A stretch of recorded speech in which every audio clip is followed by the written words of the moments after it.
Информационное агентство БНК.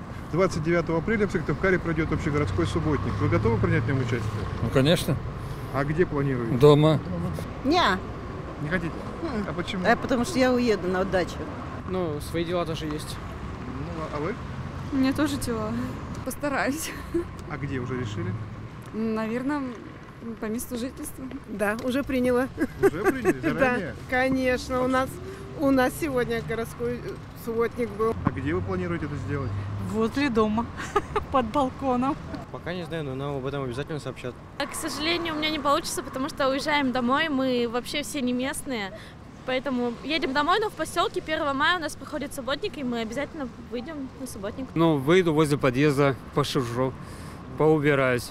Каждый год, да, по весне, конечно, занимаемся уборкой территории. Пойду. А куда? Если не секрет? Во двор к себе. С детьми.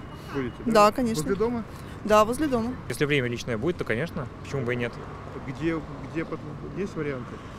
Ну, у нас было предложение от вуза около нашего корпуса учебного. Да, я в садике буду принимать участие в субботнике. То есть на территории садика, да? Да.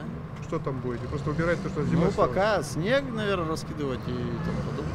Потом, что скажут воспитатели, то и будем делать. Да, конечно, чистота – залог успеха, я считаю.